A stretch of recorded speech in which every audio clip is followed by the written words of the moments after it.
Assalamu alaikum nursery class. It's time for number lesson. Okay students, yesterday we have done that what comes after some letters, and today we will discuss what comes before the numbers. Okay so first of all, here is 2.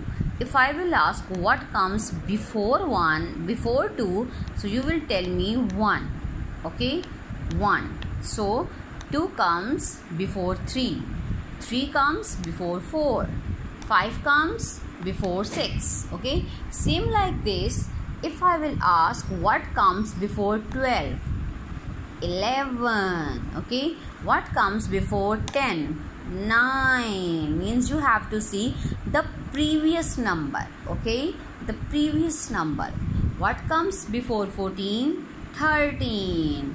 What comes before 8, 7. Okay, now look at the page.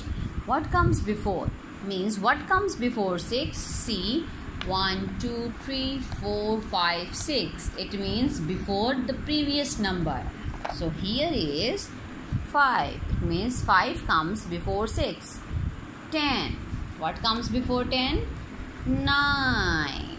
Okay, same like this students. Identify that which number comes before 4, before 2, 11, 13. Count all the reading. Okay, and then tell your teacher that what comes before the numbers. Okay, and send the picture to me.